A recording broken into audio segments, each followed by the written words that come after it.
नमस्कार, मी विलास बडे. न्यूज 18 लोकमतच्या या बुलेटिनमध्ये आपल्या सगळ्यांचं स्वागत. प्राईम टाइम या बुलेटिनची सुरुवात करूयात राजकीय गुटातल्या बातमीनं. बातमी आहे, उद्या महाविकास आघाडीची महत्त्वाची बैठक होतीये आणि या बैठकीत काँग्रेसची नाराजी दूर केली जाण्याचे संकेत मिळत आहेत. तसे प्रयत्न केले जाणार आहेत. मुख्यमंत्र्यांच्या अध्यक्षतेखाली उद्या महाविकास आघाडीतलं मंथन होणार आहे. संध्याकाळी 5 वाजता वर्षा निवासस्थानी ही बैठक होणार आहे आणि या बैठकीमध्ये काँग्रेसच्या नाराजीबद्दल चर्चा केली जाण्याची शक्यता आहे. काँग्रेसच्या अनेक मंत्र्यांनी सरकारमधल्या विविध निर्णयांच्यावरून आपली नाराजी बोलून दाखवलेली होती. त्यामुळे या बैठकीमध्ये काँग्रेसच्या नेत्यांची ही नाराजी दूर केली जाण्याची शक्यता आहे. एका बाजूला सत्ताधारी आणि विरोधक यांच्यामध्ये जोरदार आरोप प्रत्यारोपांच्या फैरी झडत असताना अंतर्गत जे मतभेद आहेत महाविकास आघाडीतले ते दूर करण्याच्या दृष्टीनेही प्रयत्न सुरू झालेत.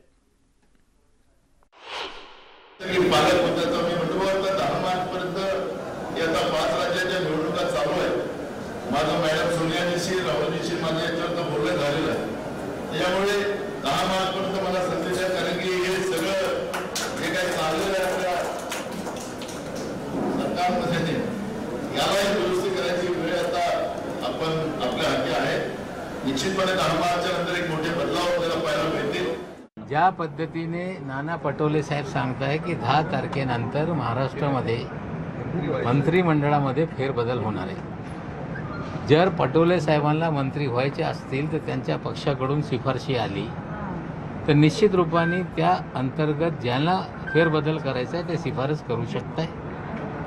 पण मुख्यमंत्रीचा तो अधिकार असतो. शिफारशी आली तर त्या बाबतीत निश्चित रूपाने मुख्यमंत्री निर्णय घेतील. इतर पक्षांच्या बाबतीत या प्रकारचा कुठलाही विचार नाही. काँग्रेसचा विचार आहे की नाही त्याच्यावर मी काही बोलू शकत नाही. ते अध्यक्ष आहे, पण ते स्वतः मंत्री होतील बरेच दिवसापासून बोलत आहे. ते मुहूर्त 10 तारखेला निघेल जर असं आहे तर आमची शुभेच्छा त्यांना आहे. या सगळ्याबद्दल अधिक बोलण्यासाठी आता आपल्या सोबत अधिक माहिती देण्यासाठी विनोद राठोड जोडले गेलेले आहेत. विनोद, नेमकं काय सुरू आहे? एका बाजूला नाना पटोलेंचं वक्तव्य आणि त्यानंतर राष्ट्रवादीतून त्याला काहीसा विरोध म्हणा किंवा त्याच्यावरती सौम्य भाषेत टीका करणारं हे वक्तव्य, कसली ही धुसफूस सुरू आहे? नक्की विलास, महाविकास आघाडी सरकारमध्ये काँग्रेस पक्ष आहे आणि काँग्रेस पक्षाची नाराजी मोठ्या प्रमाणात आहे. काँग्रेसच्या नेत्यांनी अनेक वेळा नाराजी बोलून दाखवली आणि त्या नाराजी दूर करण्याच्या दृष्टिकोनातून मुख्यमंत्री उद्धव ठाकरे यांच्या अध्यक्षतेखाली उद्या वर्षा बंगल्यावर सायंकाळी 5 वाजता बैठक होणार आहेत आणि या बैठकीमध्ये काँग्रेस पक्षाची सर्व नाराजी दूर करण्यात येणार आहे. विषय दुसरा राहिलाय की एनसीपी पक्षाकडून त्यांना प्रतिसाद दिला जात नाही. त्याचा अर्थ असा आहे की ज्याप्रमाणे नाना पटोले यांनी भारतीय जनता पक्षाच्या विरोधात आंदोलन सुरू केलं आहे, त्या आंदोलनाचा प्रतिसाद पाहता कुठे ना कुठे राष्ट्रवादी काँग्रेस पक्ष ला आपलं अडचणीचं राजकीय जे एकंदरीत बाब आहे ती अडचणीची पाहायला मिळत आहे. कारण नाना पटोले यांचं जे आंदोलन झालं होतं त्या आंदोलनाला चांगला प्रतिसाद त्यांच्या कार्यकर्त्यांचा मिळाला असल्यामुळे हा आंदोलन एकंदरीत पुन्हा असंच चालू असणार असल्याची भूमिका काँग्रेस पक्षाने घेतली आहे आणि त्यानंतर मात्र राष्ट्रवादी पक्षाला कुठे ना कुठे अडचण होईल अशी एकंदरीत या ठिकाणी राजकीय वर्तुळात चर्चा आहे. आणि त्याचबरोबर एकंदरीत उद्धव ठाकरे यांच्या नेतृत्वात जी बैठक आहे त्या बैठकीमध्ये संपूर्णपणे जे नाराजी आहे ती दूर करण्याचा प्रयत्न करत आहे. नाना पटोले यांनी जे भाष्य केलं आहे त्या भाष्यामध्ये कदाचित हे असू शकतं की एकंदरीत महाविकास आघाडीमधील काँग्रेस पक्षाला आपले मंत्री बदलायचे आहेत त्यावरही चर्चा होऊ शकते. ही शक्यता नाकारता येत नाही. कारण आज दिवसभरापासून जेव्हा नाना पटोले यांनी जे वक्तव्य केलं आहे त्यानंतर मात्र अनेक मंत्र्यांनी नाना पटोले यांची भेट घेतली आहे आणि त्या भेटीदरम्यान एकंदरीत चर्चा केली असल्याची माहिती येत आहे. आणि यामुळे कदाचित होऊ शकतो की नाना पटोले यांचं जे भाष्य आहे ते एकंदरीत महाविकास आघाडी सरकारमधील काँग्रेस पक्षाची ताकद वाढवण्याच्या दृष्टिकोनातून होऊ शकतो. दुसरी महत्त्वाची बाब अशी आहे की एकंदरीत महाविकास आघाडीमध्ये काँग्रेस पक्षाची जी भूमिका आहे आणि ती विस्ताराची भूमिका आहे त्याहीवर चर्चा होऊ शकतो. त्यामुळे मुख्यमंत्री उद्धव ठाकरे हे एकंदरीत महाविकास आघाडी सुरळीत चालावा यासाठी या दृष्टिकोनातून काँग्रेस पक्षाची एकंदरीत मनधरणी करण्यात येणार आहे. आणि निश्चितच आणि जेव्हा भाजपचे प्रदेशाध्यक्ष 10 तारखेचा अल्टिमेटम देत आहेत की 10 तारखेच्या नंतर महाराष्ट्रातलं चित्र बदललेलं असेल, त्याच वेळेला काँग्रेसच्या सुद्धा प्रदेशाध्यक्षांनी 10 तारखेची डेडलाईन देणं नेमके महाराष्ट्राच्या राजकारणात काय घडतंय याचा अंदाज येत नाहीये, पण भविष्यामध्ये त्याच्याबद्दलचे पडसाद उमटताना नक्की दिसतील. धन्यवाद तुम्ही दिलेल्या सगळ्या सविस्तर माहितीबद्दल. यानंतर बातमी संजय राऊत आणि किरीट सोमय्या यांच्यातल्या आरोप प्रत्यारोपांची वाकयुद्धाची. काल संजय राऊतांनी घेतलेल्या पत्रकार परिषदेत त्यांनी किरीट सोमय्यांवर घणाघात केला. आज सकाळी सोमय्यांनी पत्रकार परिषद घेत राऊतांना जशास तसं उत्तर दिलं. आज पुन्हा किरीट सोमय्यांनी संजय राऊत आणि ठाकरे कुटुंबियांवर घणाघाती टीका केली. त्यानंतर शिवसेना खासदार संजय राऊत यांनी सोमय्यांच्या आरोपांना प्रत्युत्तर दिलं. हा आरोप प्रत्यारोपांचा सिलसिला सुरूच आहे.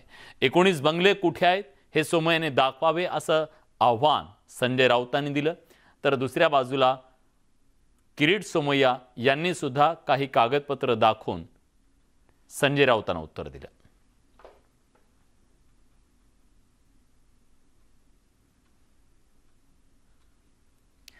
रायगडच्या कोर्लाई गावात रश्मी ठाकरे यांचे 19 बंगले असल्याचा आरोप किरीट सोमय्यांनी केला. सोमय्यांच्या या आरोपानंतर आमचे प्रतिनिधी कोर्लाई गावात जाऊन या जागेची पाहणी त्यांनी केली. त्यांना या ठिकाणी कुठलेही बंगले आढळून आले नाही. या जागेवर पडकी घरं आणि नारळाची झाडं दिसून आली. कोर्लाई गावातून न्यूज 18 लोकमतचा हा ग्राउंड झिरो रिपोर्ट. रश्मी ठाकरेंचे रायगडमध्ये 19 बंगले, किरीट सोमय्यांचा आरोप. कोर्लाई गावात नेमकी काय स्थिती? न्यूज 18 लोकमत कोर्लाई गावात.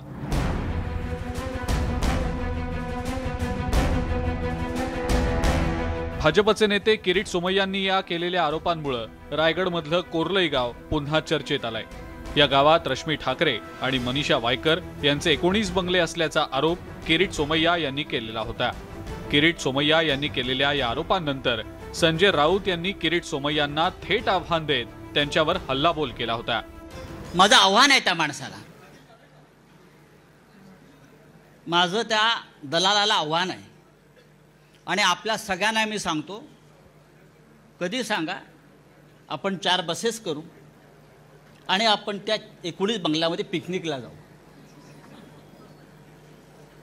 आपण त्या बंगल्यात एक पिकनिक काढू सगळ्या पत्रकारांची. जर तुम्हाला ते बंगले तिकडे दिसले तर मी राजकारण सोडीन आणि जर दिसले नाही तर त्या दलालाला जोड्याने मारेन. अख्खी शिवसेना जोड्याने मारेन. संजय राऊत यांनी केलेल्या या आरोपांनंतर सोमय्यांनी त्यांना प्रत्युत्तर दिलंय. संजय राऊतांनी जमीन व्यवहारावरनं टीका केली आहे, ती माझ्यासाठी आहे की ठाकरे कुटुंबियांसाठी आहे हे स्पष्ट करावं असा टोला सोमय्यांनी लगावलाय. बंगले नाहीत मग प्रॉपर्टी टॅक्स कसा भरता असा सवालही सोमय्यांनी केलाय. रश्मी उद्धव ठाकरे यांनी त्या आधीच्या 4 वर्षात ह्या रश्मी उद्धव ठाकरेंनी भरला 2019-20, 20-21 2 वर्षाचा प्रॉपर्टी टॅक्स. त्याच्या आधीचे 6 वर्षाचा प्रॉपर्टी टॅक्स अन्वय नाईकच्या नावाने 12/11/2020 ला हे रश्मी उद्धव ठाकरेंनी भरला आहे. राजकीय आरोप प्रत्यारोप सुरू असताना ज्या ठिकाणी ही जमीन आहे त्या रायगडच्या कोर्लाई गावातली खरी परिस्थिती जाणून घेण्यासाठी न्यूज 18 लोकमतचे प्रतिनिधी या ठिकाणी पोहोचले. सोमय्यांनी या ठिकाणी 19 बंगले असल्याचा आरोप केलेला होता. मात्र प्रत्यक्षात या ठिकाणी कोणतीही बंगला सदृश वास्तू आढळून आलेली नाही. या जागेत नारळाची झाडं, गुरांचा गोठा, पंपशेड, विहीर, पाण्याच्या टाक्या, साठवण तलाव असल्याचं दिसून येत आहे. कोर्ली येथे रश्मी ठाकरे आणि वायकर यांच्या नावावर जागा असलेलं आपण बघू शकतो की या ठिकाणी किरीट सोमय्यांनी सांगितलं होतं की 19 बंगले आहेत, पण इथे एकही बंगला या ठिकाणी नाही आहे. खाली हे पडकं घर आहे आणि कामगारांसाठी बांधलेलं हे दुसरं घर आहे. या ठिकाणी या एकरमध्ये खाली फक्त नारळाचे झाडं या ठिकाणी दिसत आहेत. समुद्रकिनारी असलेलं हे एकरमध्ये जागा. या ठिकाणी खाली एक विहीर आणि 1-2 घरं या ठिकाणी आहेत आणि बाकी नारळाचे झाडं आहेत. या ठिकाणी कोणीही राहत नाही आहे. हे असंच वसाड पडलेलं ही जागा आहे. असं आरोप केला जातोय की या ठिकाणी 19 बंगले आहेत, पण या ठिकाणी एकही बंगला नाहीये. कोर्लाई गावाच्या सरपंचांनी किरीट सोमय्यांचे आरोप खोडून काढले. कोर्लई गावातल्या या जमिनीवर अन्वय नाईक यांना रिसॉर्ट बांधायचं होतं. त्यासाठी काही घरं बांधली होती, मात्र रिसॉर्टला परवानगी न मिळाल्यानं ही घरं पाडली. यानंतर अन्वय नाईक यांनी ही जमीन 2013-14 साली रश्मी ठाकरे आणि मनीषा वायकर यांना विकल्याचं कोर्लई गावच्या सरपंचांनी सांगितलंय. या घरांची घरपट्टी रवींद्र वायकर यांनी 2019ला भरल्याचं कोर्लई गावच्या सरपंचांनी सांगितलंय.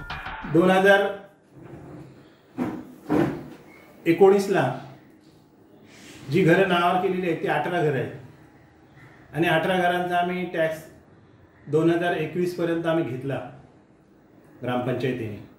त्याच्यानंतर आमच्या लक्षात आल्यानंतर जेव्हा किरीट सोमय्या आमच्या माहितीचे अधिकार मागितल्यानंतर आम्ही प्रत्यक्षात जागेवर जाऊन 2021ला ती आमची कर आकारणी समितीने जाऊन तिथे जी काय वस्तुस्थितीची पाहणी केली, स्थळ पाहणी केल्यानंतर तिथे एकही घर न आढळल्यामुळे आम्ही ती जी 18 घरं होती ती आम्ही रद्द केलेली आहे आणि आजच्या स्थितीला तिथे एकही घर नाही आहे.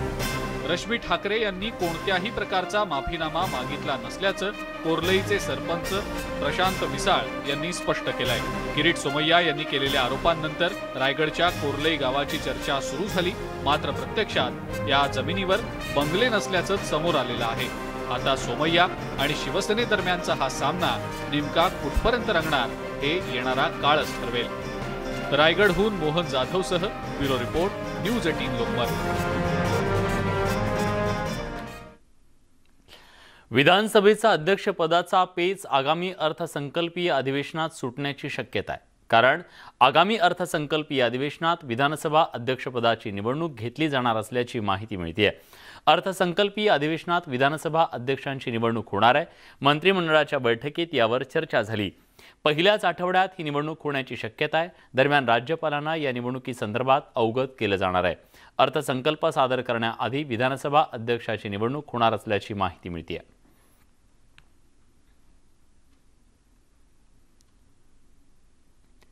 यानंतर बातमी पुण्यातून आहे. पुणे महानगरपालिकेत जलपर्णीवरून राजकारण सुरू झालंय. आगामी निवडणुकीच्या तोंडावर भाजपनं मुठा नदीजवळच्या चौकात नदी सुधार योजनेची पोस्टरबाजी केली. यानंतर राष्ट्रवादीच्या खासदार सुप्रिया सुळे यांनी डेंगळे पुलाची पाहणी करत भाजपच्या दाव्यांची पोलखोल करण्याचा प्रयत्न केला. त्याच्यामुळे मला वाटलं की 5 वर्ष सत्तेत म्हणजे हा प्रोजेक्ट पूर्ण झालाय. मग प्रशांत दादांना म्हणलं की तुम्ही टीका करायची, मग उगाच टीका करू नका. ते पोस्टर चांगले झाले, आज नाही 15 दिवसात पूर्ण होणार असेल तर तुम्ही कशाला. ते म्हणले अहो ताई माझा लाईव्ह नीट बघा तुम्ही, सगळं व्यवस्थित. मग ते म्हणले चला मी तुम्हाला स्वतः दाखवतो, म्हणून त्यांच्यावर मी हे बघायला आले. आणि खरंच आहे, मला वाटलं काम सुरू तरी झालं असेल किंवा 50, 60, 70% तिथे शून्यच आहे. म्हणजे अगदीच ड निघालंय. जलपर्णी नाही हो, अभ्यासच सुरू केला नाही आणि बोर्डाच्या परीक्षेच्या गप्पा मारताय. काय म्हणजे किती लोकांना फसवावं, एवढं पण खोटं बोलायला हिंमत लागते. ही नदीची आजची परिस्थिती आहे. या नदीचं पात्र एक खोटे बोर्ड लावून पुणेकरांची फसवणूक केली जाते. आमचा फुरसुंगीतला नागरिक, आमचा धानोरीतला नागरिक, आमचा इकडचा बावधनकडचा नागरिक हा पुणे शहरात वर्क फ्रॉम होममुळे 1.5-2 वर्ष बाहेर पडू शकलेला नाही. त्याच्या मनात असा गैरसमज आहे की भाजपने विश्वकर्मा थेट आकाशातून खाली आणले. विश्वकर्मांनी एका रात्री किंवा एका वर्षात सगळी नदी स्वच्छ केली आणि म्हणून असे बोर्ड्स लागलेत. पण हे पुणेकरांच्या डोळ्यात धुळपीक करणारे काम आहे. ज्यांना 5 वर्षात काही काम करता आलं नाही, एखादा नवा प्रोजेक्ट आणता आला नाही. महिला व बाल कल्याण खात्यात मोठ्या प्रमाणात भ्रष्टाचार झाल्याचा आरोप खासदार नवनीत राणांनी केलाय. मेळघाटात दर महिन्याला 50 बालमृत्यू होतात. यामागील कुपोषणाची कारणं शोधली असून महिला व बाल कल्याण खात्यात मोठ्या प्रमाणात भ्रष्टाचार झाल्याचा आरोप खासदार नवनीत राणांनी केलाय. दरम्यान या भ्रष्टाचाराची कागदपत्र ईडीकडे सोपवल्याचं त्यांनी स्पष्ट केलंय. जेव्हा डीएचओ स्वतः म्हणतात की 1 महिन्यामध्ये 1.5 महिन्यामध्ये 50 मुलांचे मृत्यू होतात कुपोषणामुळे, तेव्हापासून याचे मागे जे कारण आहे त्याची छानबून करायला लागली. त्याचा अभ्यास केला मी. त्याच्यानंतर मी त्याचे पाठपुरावा करायला सुरुवात केले, पेपर जमा करायला सुरुवात केले. आणि आत्ता जाऊन जेव्हा पूर्ण डिटेल माझ्या हाती आहे तेव्हा मी जाऊन ईडीकडे मी हे पूर्ण कागदपत्र सोपवलेले आहे आणि त्याच्यानंतर त्याच्यावर कारवाई. अमरावतीमध्ये जी दंगल घडली त्यात पोलीस आयुक्त दोषी असल्याचा आरोप खासदार नवनीत राणांनी केलाय. माझे जे पार्लमेंट जे माझा अधिकार आहे जिथे मला अधिकार लोकांनी दिलेला त्या ठिकाणी जाऊन मी या दंगलबद्दल पूर्ण स्पष्ट माहिती दिलेली आहे. त्याच्यावर कारवाई सुरू आहे. त्याच्यावर अजून कशी कारवाई करता कोण दोषी आहे नेमकं, तुम्हाला कोण दोषी वाटतं? 101% CPची कमिशनर ऑफ पोलीस त्याच्या खूप मोठा दुर्लक्ष या पूर्ण वेळी झालेला आहे. कारण ते उपस्थित नव्हते. त्यांनी जबाबदाऱ्या कोणाला दिले, त्यांनी बरोबर जबाबदाऱ्या पार पाडल्या नाही. म्हणून हे दंगलचा स्वरूप या पद्धतीने झाला होता माझ्या जिल्ह्यामध्ये आणि त्याच्या मागे 100% ते दोषी आहे. यानंतर बातमी पुण्यातून आहे. उद्यापासून सावित्रीबाई फुले विद्यापीठातील हॉस्टेल सुरू होणार आहेत. न्यूज 18 लोकमतनं विद्यार्थ्यांची गैरसोय होत असल्याची बातमी दाखवली. त्या बातमीनंतर सावित्रीबाई फुले विद्यापीठानं हॉस्टेल सुरू करण्याचं स्पष्ट केलंय. पहिल्या टप्प्यात PhDच्या विद्यार्थ्यांचे हॉस्टेल सुरू होणार आहेत. त्यानंतर इतर डिपार्टमेंटचे हॉस्टेल हळूहळू सुरू होतील अशी माहिती कुलसचिव प्रफुल्ल पवार यांनी दिली आहे. तर पुणे विद्यापीठातल्या विद्यार्थ्यांची होणारी रोजची गैरसोय आता हॉस्टेल सुरू होणार असल्यामुळे ती दूर होणार आहे अशी आशा करूया. कारण न्यूज 18 लोकमतच्या बातमीची दखल घेत अखेर विद्यापीठानं हे हॉस्टेल सुरू करण्याचा निर्णय घेतलेला आहे. या निर्णयानुसार सुरुवातीला PhDच्या विद्यार्थ्यांची हॉस्टेल सुरू होणार आहेत. त्यानंतर हळूहळू इतर ज्या अभ्यासक्रमाचे हॉस्टेल्स आहेत ते सुद्धा सुरू होतील असं कळतंय.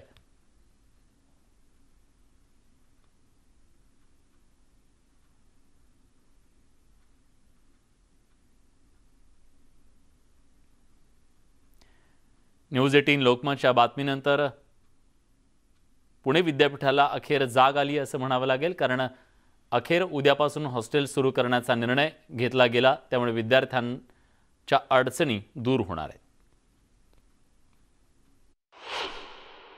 बंद असलेली सावित्रीबाई फुले पुणे विद्यापीठाच्या प्रांगणातील विद्यार्थ्यांची आणि विद्यार्थिनींची वसतिगृहे आता शासनाचा आदेश प्राप्त झालेला असल्यामुळे आपण सुरू करीत आहोत. यामध्ये संशोधक जे विद्यार्थी आहेत त्यांच्यासाठी प्रत्येकाला स्वतंत्र रूम असल्यामुळे एका खोलीत एकच विद्यार्थी असल्याने ते तात्काळ सुरू करण्यात आलेले असून माननीय आयुक्तांची परवानगी घेऊन उद्यापासून इतर वसतिगृहे देखील टप्प्याटप्प्याने आपण सुरू करीत आहोत. कुंपणाने शेत खाल्लं अशी आपल्याकडे एक म्हण आहे. पण ही म्हण एका पोलिसानं प्रत्यक्षात आणली. पोलीसच एका गुन्हेगारी टोळीचा म्होरक्या बनून नागरिकांना लुटत होता. विजय गभने या पोलिसानं मुकेश गांधी या व्यावसायिकाला पैसे डबल करण्याचं आमिष दाखवलं. त्यानं त्याच्या टोळीतल्या एक जणाच्या खात्यात 41 लाख रुपये जमा करायला सांगितले. मात्र मुकेश गांधींनी पैसे परत मागितल्यानंतर विजय गभने यानं पोलिसांच्या वाहनाचा वापर करत खोटी रेड मारली. विजय गभने हा पैसे दुप्पट करून देण्याचं आमिष दाखवून लुटणाऱ्या टोळीला मदत करत असल्याचं स्पष्ट झालं. गभनेच्या विरोधात गुन्हा दाखल करून त्याला बडतर्फ करण्यात आलंय.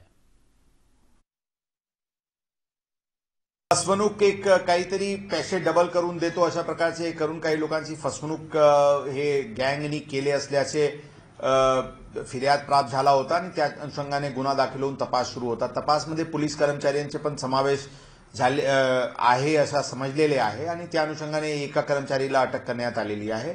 पुढील तपास या प्रकरणात सुरू आहे. अशा प्रकारचे कोणतेही फसवणूक करणारी गँग असतील आणि त्यांना सहकार्य करणारी कोणी असो, जरी आमचे खात्याचे अशा प्रकारचे ब्लॅक शीप्स असतील तर त्यांच्या विरुद्ध पण तशाच प्रमाणे कारवाई होईल. कोणालाही यामध्ये बक्षण्याची कोणताही प्रश्न उद्भवत नाही. यानंतर बातमी एका दुर्गकन्येची. महाराष्ट्रातील तटबंदी आणि पायरी मार्ग नसणारा दुर्ग म्हणून लिंगाणा अतिशय अवघड मानला जातो. या खडतर दुर्गावर पुण्यातल्या ज्येष्ठ माने आणि त्यांची बहीण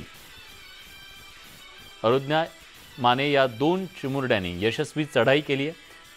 ज्येष्ठ अवघ्या 5 वर्षांचा आहे तर अरुज्ञा 9 वर्षांची आहे. भल्या पहाटे मोहोरी गावातून चालू झालेली ही मोहीम बोराट्याची नाळ उतरून लिंगाण्याच्या पायथ्याहून खडतर अशा उंच माथ्यावर फडकणाऱ्या झेंड्याकडे येऊन पूर्ण झाली.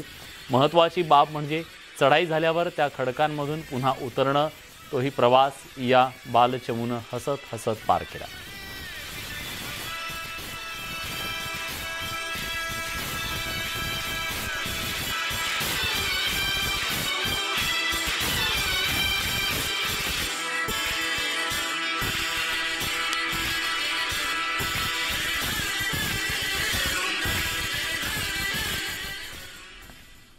या सगळ्या घडामोडींसोबत बुलेटिनमध्ये आपण इथेच थांबतोय। ताज्या घडामोडींसाठी बघत रहा न्यूज 18 लोकमत।